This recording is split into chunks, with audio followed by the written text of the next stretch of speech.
En la actualidad tenemos una problemática muy grave por idealizar o romantizar a los asesinos. Por eso el día de hoy vamos a ver los aspectos simbólicos detrás de Jeffrey Dahmer. Mi nombre es Felipe Hunter y soy psicoterapeuta.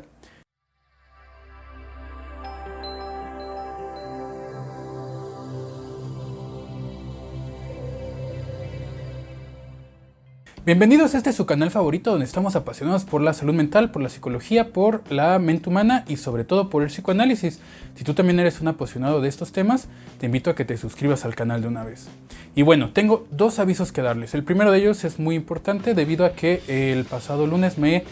robaron mi cuenta de WhatsApp de trabajo, justo donde tengo la mayoría de mis pacientes. Y en ese sentido les quiero decir que si alguien los contactó el lunes pidiéndoles dinero, no era yo. Les recomiendo dos cosas: que verifiquen su cuenta en 2 pasos de WhatsApp y que eliminen su buzón de voz, porque así fue como me hackearon mi cuenta y esto lo digo para que no te pase a ti también.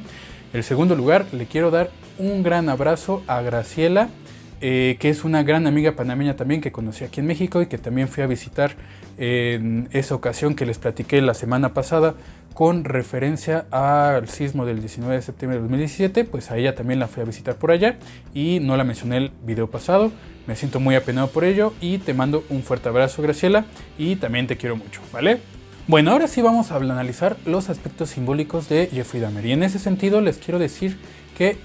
dentro del psicoanálisis nunca buscamos patologizar a los individuos, es decir, aquí no vamos a analizar si estaba enfermo o no estaba enfermo, si tenía alguna patología o no tenía una patología, porque en psicoanálisis no hacemos eso. En psicoanálisis buscamos entender todos los aspectos simbólicos que tenemos alrededor de nuestra propia vida y a partir de ahí lograr un entendimiento con nuestra propia historia de vida. Y esto es algo que vamos a tratar de hacer en este video y poder relacionar aspectos importantes que suceden a lo largo de su historia infantil y relacionarlos con los hechos que él cometía en su vida adulta. Y esto es algo que se hace mucho dentro del psicoanálisis. Evidentemente, difícilmente trabajamos con una persona con este tipo de problemáticas, afortunadamente, pero hay casos que sí han sido tratados así. En otro sentido, también les quiero decir que no voy a enfocarme en la vida real del sujeto, sino en la ficción que tenemos de Netflix, porque pues realmente no me parece tan ético hablar de una persona real,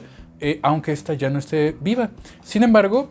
pues voy a tomar el aspecto de la serie de Netflix como una obra de ficción, ¿vale? Y en ese sentido, ahí vamos a analizar los simbolismos que nos da el propio Netflix acerca de esta historia tan espeluznante de Jeffrey Dahmer.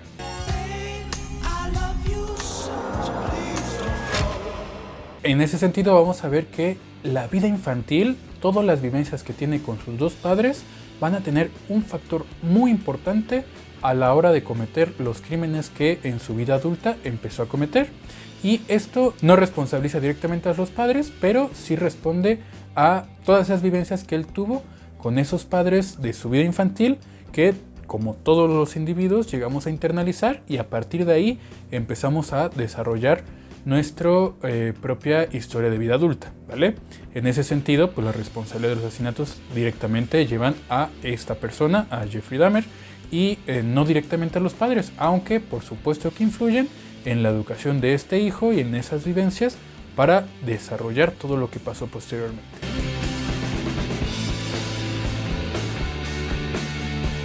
Esto no responsabiliza a los padres, pero sí tiene que ver mucho con esas vivencias de la vida infantil para poder entender el goce que tiene en el encuentro con lo real,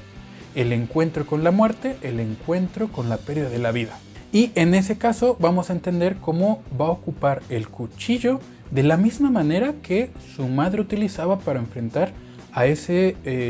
esposo que ella tenía o a ese padre que Jeffrey tenía, y que cada que él le echaba pleito, él le gritaba, el padre amenazaba o manifestaba su agresión hacia la madre en varias ocasiones agarra un cuchillo de cocina bastante filoso con el cual amenazaba al padre como para defenderse de esas agresiones que sentía porque la madre estaba ahí.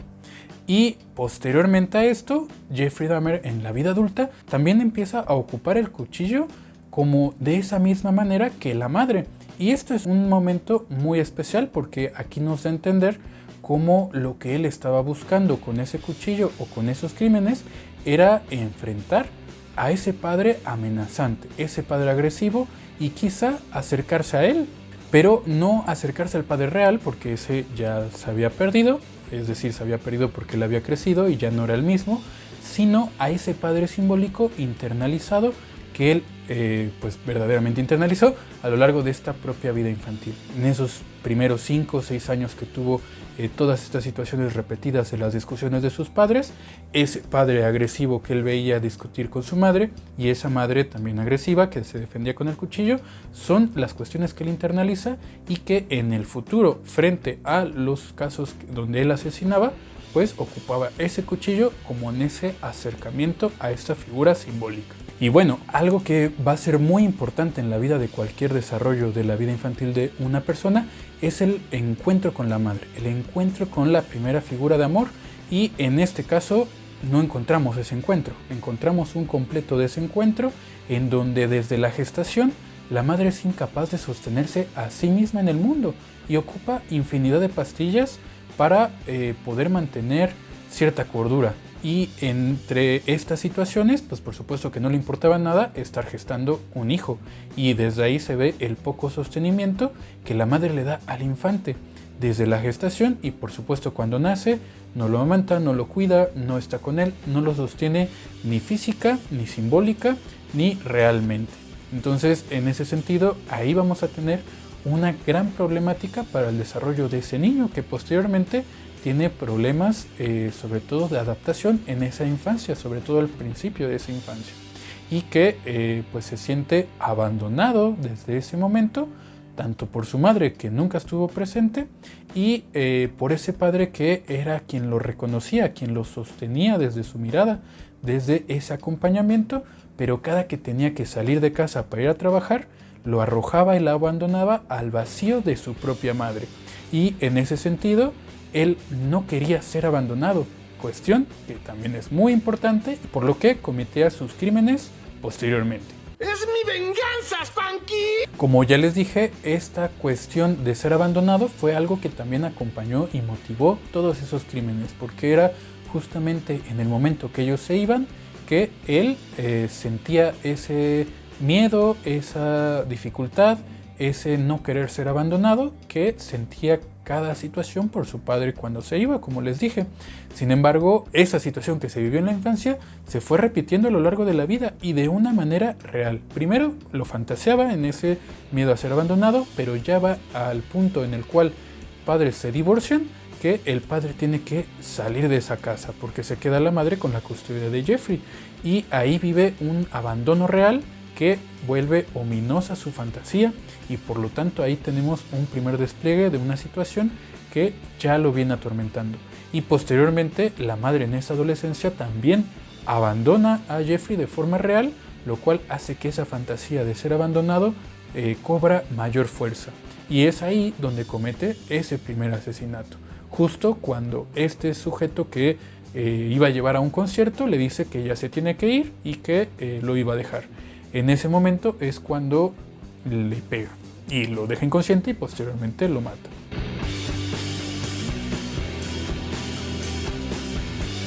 Ese tormento de abandono siempre lo persiguió constantemente durante toda su vida posterior, en cada encuentro que tenía con cada persona que llevaba a su casa, y que termina cuando entra a prisión y donde ya nunca estuvo solo. Pero ese era el mayor miedo de él, por eso cuando entra a prisión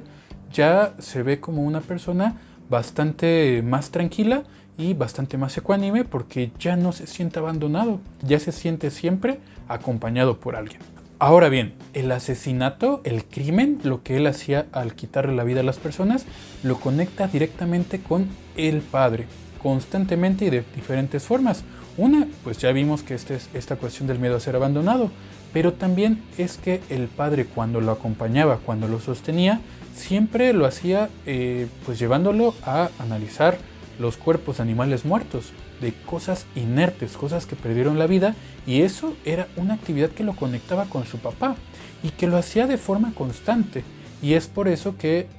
pues es parte de ese padre simbólico internalizado de esa infancia el que lo conecta con estos asesinatos que comete posteriormente al ir analizando todos esos cuerpos. Pero no solo en ese sentido, sino también en este otro sentido, donde él, por medio de ese ritual, quiere darle la vida a un padre malo, a un demonio, a un padre demoníaco, o a una figura de autoridad, en este sentido, demoníaca,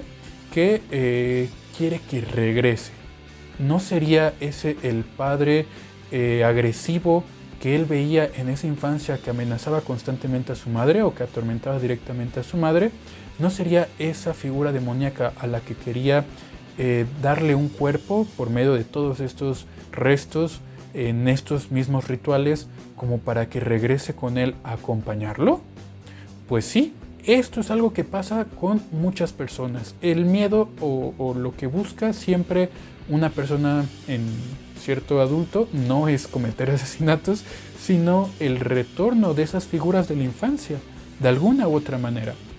En Dahmer lo hacía de una manera muy realista y donde lo gozaba, buscando que esa figura que atormentaba a su madre y que lo acompañaba pudiera regresar en forma demoníaca, y que posteriormente, cuando entra a la cárcel, ese padre de forma real se redime, deja de pelear con Jeffrey, de hecho le pide una disculpa a Jeffrey y empieza como en este camino de cierta redención, que hace que en ese momento Jeffrey ya no busque a esa figura demoníaca, sino ahora a un padre bueno, un padre que lo acompaña, y es esta figura redentora de Dios a donde él decide regresar y bautizarse para pues continuar con esta búsqueda de ese padre perdido.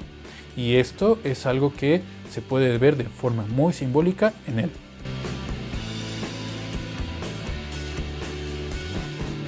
Pero bueno, espero que ya hayan entendido hasta aquí esta forma en la que él va simbolizando todas esas situaciones. Y ustedes podrían decir, oye Felipe, pero nosotros o yo no simbolizo de esa manera.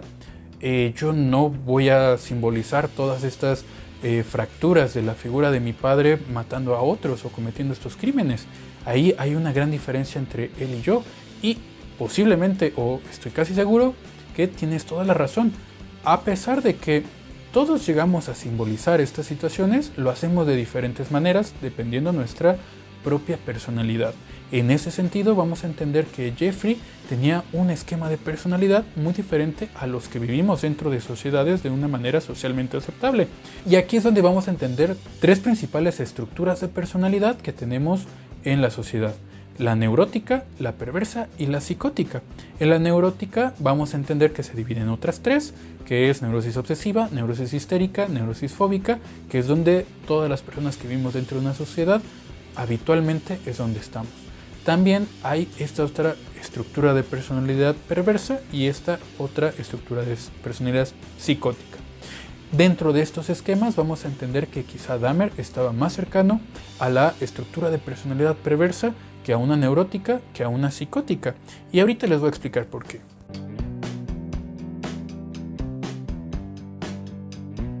Porque las personas que llegan a tener una estructura de personalidad perversa son personas que en el momento de recibir estos primeros contactos con las figuras infantiles del padre y de la madre, va a haber un juego en particular donde la madre tiene que darle un lugar al padre para que el padre pueda hacer un corte en la relación de la madre e hijo para instaurar la ley.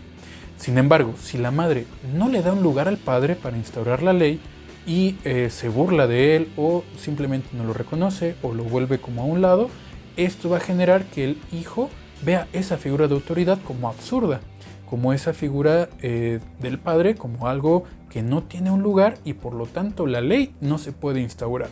Y por lo tanto este sujeto va a buscar transgredir la ley para obtener satisfacción. Pero bueno, el goce del perverso es la transgresión de la ley, y esto es algo que se ve constantemente en Jeffrey Dahmer, y que por supuesto, si vemos la historia de esta madre y este padre, la madre no le da lugar ni a Jeffrey ni a su padre,